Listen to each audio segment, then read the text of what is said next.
Hi friends, నేను మీ doctor జంగం Vishwanath, psychology మరియు pi ఫ్యాకల్టీని, అంతేకాక మీకు ఇష్టమైన శ్రీ విద్యా పబ్లికేషన్ పుస్తక రచయితని. ఈరోజు మనం టాప్ 20 బిట్స్ డిస్కస్ చేయబోతున్నాం. ఏ టాపిక్ అంటే అనువంశికత మరియు పరిసరాలు. అదేవిధంగా వ్యక్తి జీవితంలో వివిధ దశలు ఉన్నాయి. ఆ దశలు శైశవ దశ నుంచి మొదలుకొని సిలబస్లో ఇచ్చిన కౌమార దశ. ఈ టాపిక్ అనేటువంటిది అటు ఆంధ్రప్రదేశ్ వారికి, ఇటు తెలంగాణ వారికి, ఇటు డిప్యూటీ వారికి అందరికీ ఉపయుక్తం అవుతుంది. మరియు అంతకంటే ముందుగా మన యాప్లో ఉచిత పరీక్షలు రాస్తున్న వారందరికీ కూడా ముందుగానే శుభాకాంక్షలు. ఎందుకంటే మీరు అందరికంటే ముందున్నారు, చదువుతున్నారు, షెడ్యూల్ని ఫాలో అయ్యారు. కాబట్టి మీరు ఖచ్చితంగా విజేతలే. విజేతలందరూ ఈ టెస్టులు రాసిన వారే, తమను తాము పరీక్షించుకున్నవారే. కాబట్టి దయచేసి మీరందరూ కూడా ఉచిత పరీక్షలు రాయండి. ఇది మీకోసమే. మేము ఎంతో కష్టపడి అప్డేటెడ్ బిట్స్, అప్లికేషన్ బిట్స్, ఆలోచించే బిట్స్. ఎందుకంటే చిన్న చిన్న ప్రశ్నలకు కాలం చెల్లింది. కాబట్టి మీరు పోటీలో ఉండాలంటే ఇలాంటి ప్రశ్నలు చేస్తే కనుక ఎగ్జామ్లో ఎలాంటి ప్రశ్న వచ్చినా మీరు చేయగలరు. ఇది గతంలో ప్రూఫ్ అయింది కూడా, తెలంగాణలో జరిగినటువంటి విద్యా దృక్పథాలు పరీక్షలో భాగంగా. కాబట్టి దయచేసి మీరందరూ కూడా ఖచ్చితంగా మరి ఎగ్జామ్స్ రాస్తున్నారు, రిజల్ట్ టెలిగ్రామ్లో పెడుతున్నాము. మీ ర్యాంక్ తెలుసుకోండి, స్థాయి తెలుసుకోండి. ఇప్పుడు మీకు ఎగ్జామ్కు ఎలా చదవాలో తెలుస్తుంది. మరి అంతకంటే ముందుగా డిప్యూటీఓ కోర్స్ ఉంది, క్లాసులు వినండి, ఎగ్జామ్స్ రాయండి. మరి అదేవిధంగా ఆంధ్రప్రదేశ్ వారు చాలామంది నెగ్లెక్ట్ చేస్తున్నారు. ఏ సమయంలోనైనా హఠాత్తుగా కనుక నోటిఫికేషన్ వస్తే అప్పుడు మళ్ళీ గతంలో చేసిన మిస్టేక్లే మీరు చేస్తారు. మరి ఇది పుస్తకం ఆంధ్రప్రదేశ్ వారికి అప్డేటెడ్ పుస్తకం. ఏ కొత్తగా వచ్చినా సరే నేను ఉచితంగా మన యాప్లో పీడిఎఫ్లు పెడతాను. ఆ విషయం మీకు తెలుసు. తెలంగాణ వారికి సంబంధించి సైకాలజీ ఆఫర్లో ఉంది. కాబట్టి విద్యా దృక్పథాల పుస్తకం తెలంగాణ వారికి కోర్సు, మరియు అంతకంటే ముఖ్యంగా ఇక్కడ చూస్తే కనుక 5,000 ప్రాక్టీస్ బిట్స్ కేవలం 50 రూపీస్, 49 రూపాయలకి అందిస్తున్నాం. 5,000 ప్రాక్టీస్ బిట్స్. కాబట్టి ఖచ్చితంగా మీరు ప్రాక్టీస్ చేయండి. ప్రాక్టీస్ లేకపోతే ఇబ్బంది పడతారు. మరి అంతకంటే ముందుగా మీరు మన యాప్ను డౌన్లోడ్ చేసుకోండి. చేసుకున్న తర్వాత తెలంగాణ టెట్ సైకాలజీ కోర్సులో ఓపెన్ చేయండి. అక్కడ చివరి ఫోల్డర్ ఉంటుంది. మీరు గత పరీక్షలు కూడా రాసుకోవచ్చు, కాకపోతే ఒక్కసారి రాసుకోవచ్చు. కాబట్టి ఒక్కసారి చాలా సీరియస్గా రాసుకోవాలి. లాస్ట్ ఫోల్డర్లో టెస్ట్ 1, టెస్ట్ 2, టెస్ట్ 3 ఇలా ప్రతిరోజు సాయంత్రం 7 గంటలకు పరీక్ష పెడతాం. నైట్కు మనం రిజల్ట్ ఇస్తాం. మరి ఖచ్చితంగా మీరు అందరూ రాస్తారు. మన యూట్యూబ్ ఛానల్ సబ్స్క్రైబ్ చేయండి. ఎందుకంటే అద్భుతమైనటువంటి ప్రశ్నలను మనం వర్ణించబోతున్నాం. ఏ అనుమానాలు ఉన్నా సరే మీరు మన కస్టమర్ కేర్ దగ్గర ఖచ్చితంగా మెసేజ్ పెట్టండి. క్లాసులు వినండి. సబ్జెక్ట్ పైన గ్రిప్ వస్తుంది, భయం పోతుంది. షార్ట్ కట్లు చెప్తాం, చాలా వేగంగా మీరు గుర్తుంచుకునే టెక్నిక్లు చెప్తాం. కాబట్టి విజేతలందరూ ఇలాగే చేశారు, మీరు కూడా చేయబోతున్నారు. మరి ఇక్కడ చూస్తే కనుక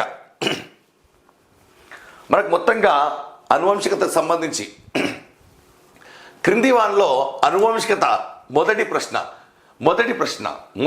నాతో పాటు మీరు చేయండి. మీకు ఎంత వచ్చు, ఎంత తెలుసు, ఏమి తెలుసుకోవాలి అనే అంశం మీకు గుర్తుంటుంది. మరి ఇక్కడ చూస్తే క్రింది వానిలో అనువంశికత పరిసరాలకు సంబంధించి సరికాని ప్రవచనం అంటున్నాడు. సరికాని ప్రవచనం అంటే మీకు తెలుసు, సరైన ప్రవచనం ఏదో మీకు ఖచ్చితంగా తెలిసి ఉండాలి. మరి దీంట్లో చూస్తే సరి కానిది అన్నాడు. ప్రశ్నను బాగా అర్థం చేసుకోండి. మొదటిది, అనేక వేల జన్యువులు కలిసి మానవుని యొక్క లక్షణాలను నిర్ణయించడాన్ని బహుజన్యత్వం అంటారు. ఒక పాయింట్, జెనెటిక్ కోడ్ను తల్లిదండ్రుల నుండి పిల్లలకు చేరవేయడంలో డిఎన్ఏ ఆర్ఎన్ఏకు సహాయపడుతుంది. బాగా జాగ్రత్తగా చదవాలి. డిఎన్ఏ ఆర్ఎన్ఏకు సహాయపడుతుంది. దీన్ని జెనెటిక్ కోడ్ను పిల్లలకు చేరవేయడంలో మరి మానవుల్లో గల లైంగిక క్రోమోజోములు 22 జతలు, శారీరక క్రోమోజోములు 1 జత అన్నాడు. మరి జన్యువులనే వ్యక్తి యొక్క బ్లూ ప్రింట్గా పిలుస్తారు. ఈ 4ట్లో తప్పుగా ఉన్నది ఏది అంటే చదివిన వాళ్ళు మాత్రమే చేయగలరు. చూడండి ఒకసారి. అనేక వేల జన్యువులు కలిసి మానవుని యొక్క లక్షణాలను నిర్ణయించడాన్ని బహుజన్యత్వం అంటారు. ఇది ఖచ్చితంగా మీరు గుర్తుపెట్టుకోవాలి. అప్డేటెడ్ పాయింట్స్ ఇస్తున్నాను ఎగ్జామ్లో. జెనెటిక్ కోడ్ను తల్లిదండ్రుల నుంచి పిల్లలకు చేరవేయడంలో డిఎన్ఏ ఆర్ఎన్ఏకు సహాయపడుతుంది. మనకు డిఎన్ఏ అంటే తెలుసు, ఆర్ఎన్ఏ తెలుసు. మరి డిఎన్ఏ ఆర్ఎన్ఏకు సహాయపడుతుంది 100%. మరి మానవుల్లో గల లైంగిక క్రోమోజోములు 22 జతలు అన్నాడు, శారీరక క్రోమోజోములు 1 జత అన్నాడు.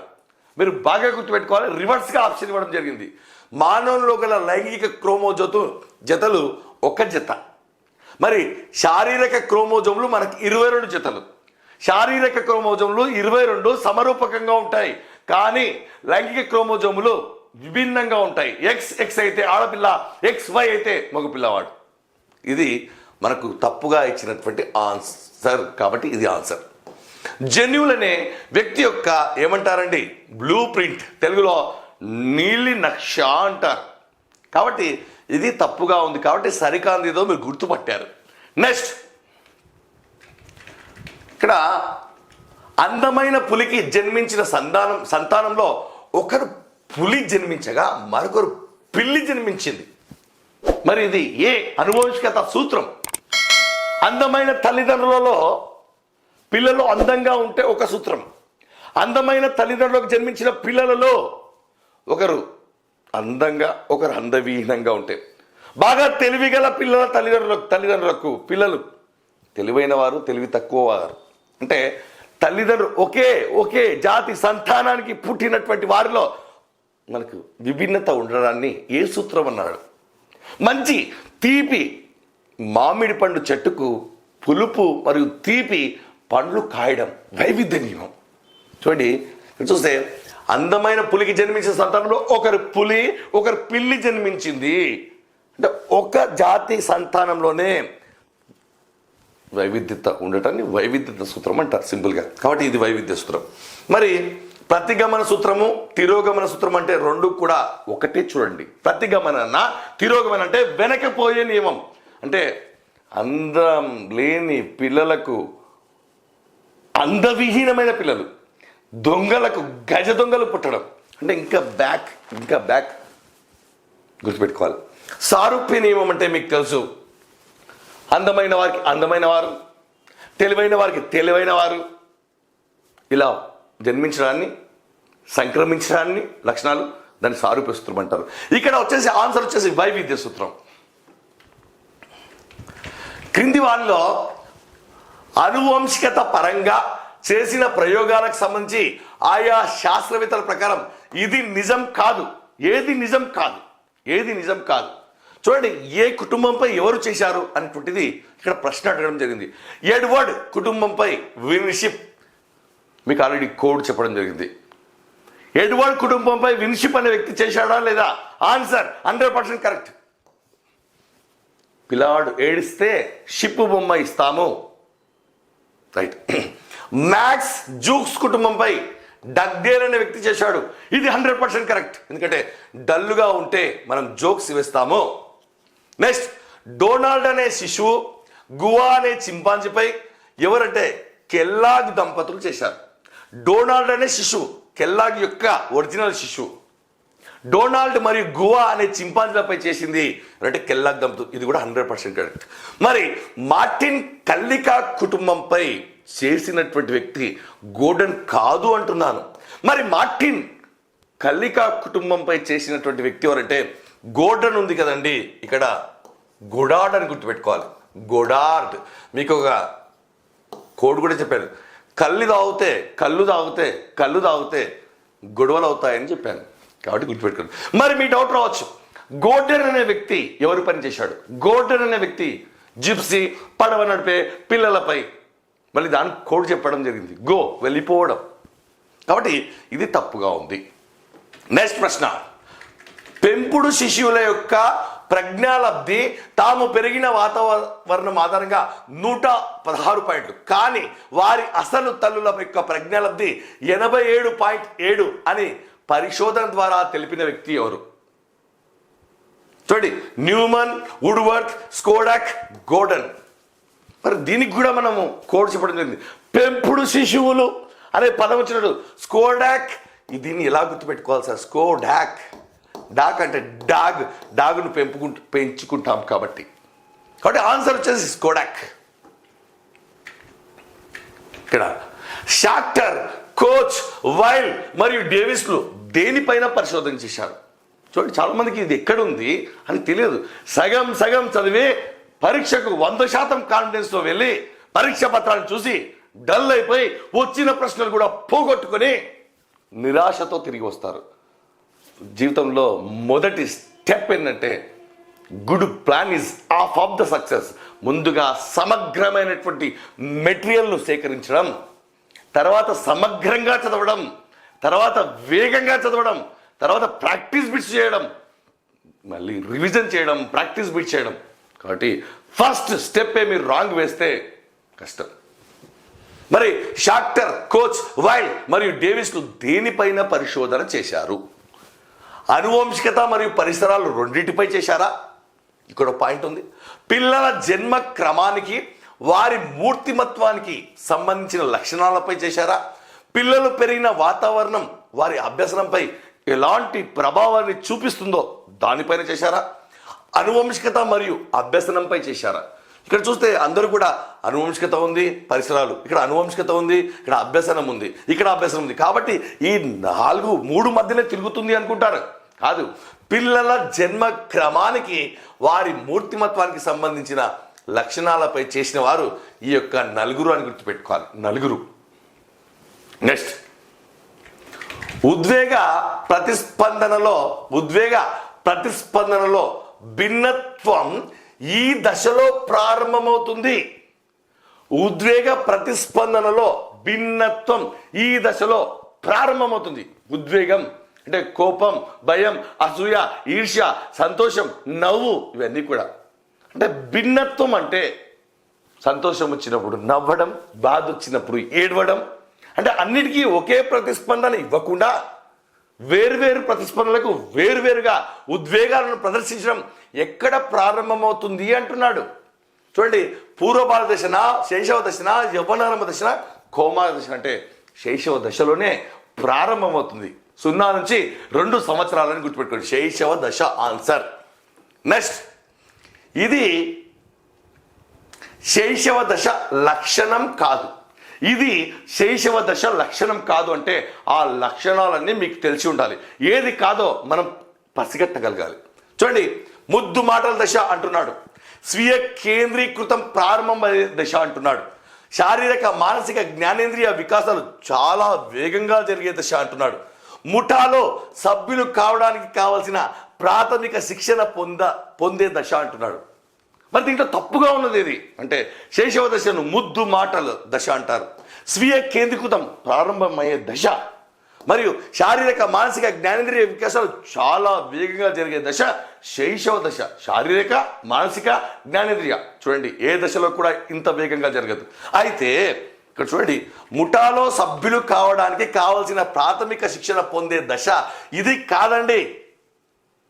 ఇది పూర్వ బాల్య దశ యొక్క లక్షణం. కాబట్టి ఇది కరెక్ట్ ఆన్సర్ ఈ సందర్భంలో.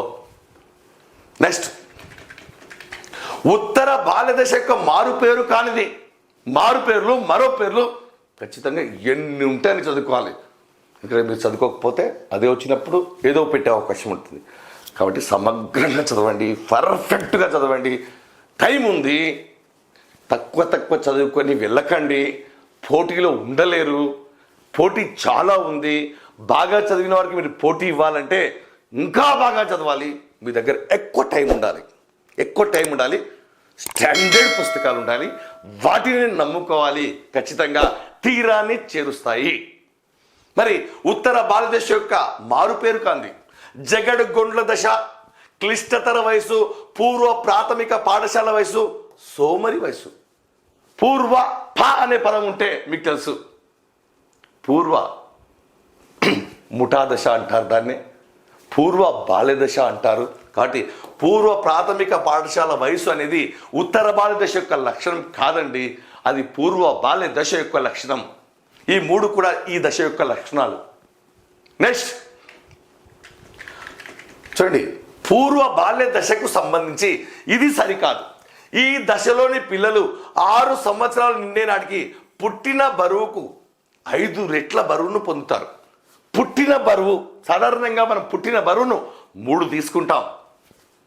మరి కరెక్టా కాదా ఒక్కసారి మీరు ఆలోచించి పెట్టుకోండి. రెండోది, ఈ దశలోని పిల్లలు సాహస ప్రియులుగా పిలువబడతారు. ఏ దశలోని పిల్లలు సాహస ప్రియులుగా పిలువబడతారు అంటే 100% కరెక్ట్. ఇది ఏదంటే పూర్వ బాల్య దశలోని పిల్లలు సాహస ప్రియులు. నెక్స్ట్, ఈ దశ చివరలో పాలదంతాలన్నీ ఊడిపోయి శాశ్వత దంతాలన్నీ రావు, 1 లేదా 2 శాశ్వత దంతాలు వస్తాయి. ఇది 100% కరెక్ట్. 3 సంవత్సరాలకు శిశువు తనకు తానుగా మెట్లు ఎక్కడం దిగడం చేస్తాడు. ఏ దశ? పూర్వ బాల్య దశలో. అంటే పూర్వం ఎక్కినటువంటి మెట్లే మళ్ళీ ఎక్కుతాడు అని గుర్తుపెట్టుకోండి. మరి మీకు ఒక డౌట్ రావాలి, ఇదెందుకు తప్పు? ఈ దశలోని పిల్లలు 6 సంవత్సరాలు నిండే నాటికి పుట్టిన బరువుకు 5 రెట్లు కాదండి, 7 రెట్లు. 5 సంవత్సరాల నాటికి 5 రెట్లు, 6 సంవత్సరాల నాటికి 7 రెట్ల బరువును పొందుతాడు. కానీ ఇక్కడ 5 రెట్లు అన్నాను కాబట్టి ఇది తప్పు, ఇది సరికాదు, కాబట్టి ఇది రైట్ ఆన్సర్. మరి ఉత్తర బాల్య దశలో ఏర్పడిన పదజాలంకు సంబంధించి ఇది ఏర్పడదు. పుస్తకంలో పదజాలాలు క్లియర్గా ఇచ్చాడు, ఏది ఏర్పడుతుంది ఏది ఏర్పడదు. చూడండి, ఇతరులను గౌరవించే పదజాలం 100%, ధనానికి సంబంధించిన పదజాలం 100% కరెక్ట్, కాలానికి సంబంధించిన పదజాలం 100% కరెక్ట్, ఉపన్యాస పదజాలం ఇది 100% తప్పు. పుస్తకంలో 4 రకాల పదజాలాలు ఇచ్చాడు, ఉపన్యాస పదజాలం ఇయ్యలేడు. అక్కడ ఉండాల్సింది ఏంటంటే సంఖ్యా పదజాలం. మళ్ళీ ఏ దశలో ఏర్పడతాయి? ఉత్తర బాల్య దశలో ఏర్పడే 4 అంశాలు చూడండి. కాబట్టి ఇది ఆన్సర్. ఇది ఉత్తర బాల్య దశ యొక్క లక్షణం కాదు. సాంఘిక మితి భావన తెలుసుకోవడం, ఈ దశ పూర్తయ్యే నాటికి పూర్తి వయోజనుడిగా కనిపించడం, స్వీయ క్రమబద్ధతను పాటించడం, తప్పు చేసినప్పుడు తప్పు చేశామన్న భావన లేకపోవడం అన్నాడు. ఇది తప్పు చేసినప్పుడు తప్పు ఒప్పుల మధ్య తేడాలు తెలుసుకుంటాడు, మరియు తప్పు చేసినప్పుడు సిగ్గుపడతాడు, సమయానుకూలంగా అబద్ధం చెప్పవచ్చు అని తెలుసుకుంటాడు ఉత్తర బాల్య దశలో. కాబట్టి తప్పు చేసినప్పుడు తప్పు చేశామన్న భావన లేకపోవడం ఉండదు, ఎందుకంటే అతడు ఉన్నది ఉత్తర బాల్య దశలో అని గుర్తుపెట్టుకోండి, ఉత్తర బాల్య దశలో. కాబట్టి నాలెడ్జ్, నైతిక వికాసం పెరుగుతుంది. దీపావళి సందర్భంగా పిల్లలు ఇతరులు బాణాసంచా కాల్చడం చూసి తన కళ్ళతో గమనించి ఆనందపడతారు. ఇది ఏ రకమైన ఆటకు ఉదాహరణ?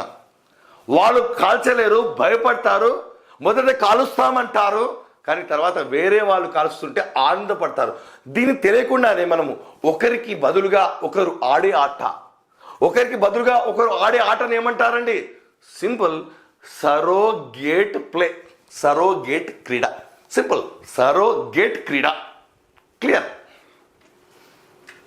చూడండి, ఏ దశలో గౌణ లైంగిక లక్షణాలు వ్యక్తమై వ్యక్తి కొంత మానసిక ఒత్తిడికి గురవుతాడు?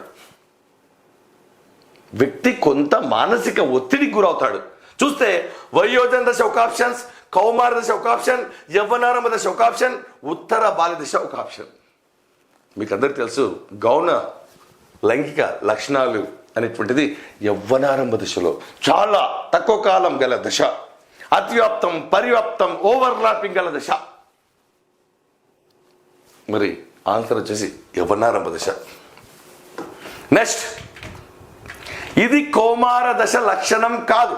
ప్రశ్నలన్నీ కానిదేది ఉన్నదేది, జతపరచండి, పోల్చండి, ఇలాంటి మాటలు వస్తున్నాయి. కౌమార దశ లక్షణం కాదు. భవిష్యత్తు వర్తమానం గురించి ఆతృత ఎక్కువగా ఉండే దశ. ఫ్యూచర్ ఏంటి, ప్రజెంట్ ఏంటి, ఆతృత ఏం జరగబోతుంది అని ఉంటుంది. ఇది 100% కరెక్ట్. బాల్య దశ వయోజన దశల మధ్య సంధి ఉండే దశ. 100%. బాల్య దశ తర్వాత మనకు తెలుసు యవ్వనారంభ దశ వస్తుంది, కానీ స్వల్పకాలం వస్తుంది.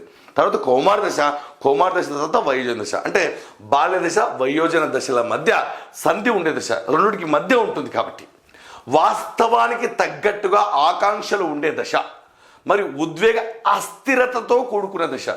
ఉద్వేగ స్థిరత్వమా అస్థిరత్వమా అంటే అస్థిరత్వం, కాబట్టి కరెక్టే ఇది. వాస్తవానికి తగ్గట్టుగా ఆకాంక్షలు ఉండే దశ అంటే కాదు ఇది, ఎందుకంటే వాస్తవానికి భిన్నంగా ఆకాంక్షలు ఉండే దశ కౌమార దశ.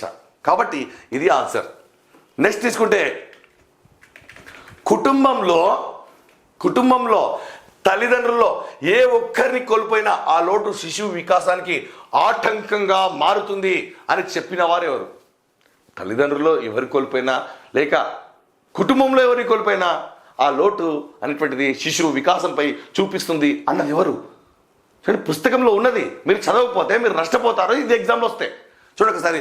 ల్యాండ్బర్గా, గోల్డ్ స్మిత పిల్లల వైద్యుల నివేదికన గేరీ లాడా అంటే ఆన్సర్ పిల్లల వైద్యుల నివేదిక 2003 వారు చెప్పినటువంటి స్టేట్మెంట్ ఇది. దౌర్జన్య ప్రవర్తన గల పిల్లలను పరిశీలిస్తే 7 సంవత్సరాల వయసు వరకు 67%, 15 సంవత్సరాల వయసు వరకు 33% దౌర్జన్య స్థితిలో కొనసాగుతారని చెప్పింది ఎవరు?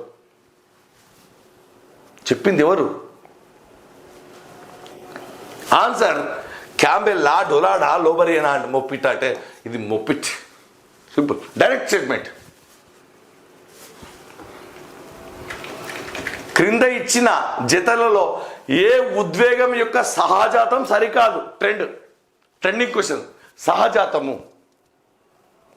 ఉద్వేగానికి సహజాతం ఉంటుంది. భయం, తప్పించుకోవడం ఇది ఉద్వేగం, ఇది సహజాతం. భయానికి తప్పించుకోవడం అనేటువంటి సహజాతం లిస్ట్ ఉంటుంది. ప్రేమ మాతృపితృ ప్రవృత్తి తల్లి ద్వారా వస్తుంది. జుగుప్స అంటే వ్యతిరేకించడం, పుస్తకంలో ఎలా ఉందో అలాగే నేర్చుకోవాలి. కామం అంటే పుస్తకంలో సామూహిక తత్వం కాదు, కామం అంటే లైంగిక వాంఛ. కాబట్టి తప్పుగా ఉన్నది ఇది అని గుర్తుపెట్టుకోండి. లిస్ట్ ఉంటుంది, అని చదవాలి మీరు. సాంఘిక సంజ్ఞానాత్మక అభ్యసన సిద్ధాంతంను ప్రతిపాదించిన వ్యక్తి ఎవరు? సాంఘిక సంజ్ఞానాత్మక. చూడండి, సాంఘిక అంటే మీరు సోషల్ కాబట్టి ఖచ్చితంగా వైగాట్స్కీ అనుకుంటారు.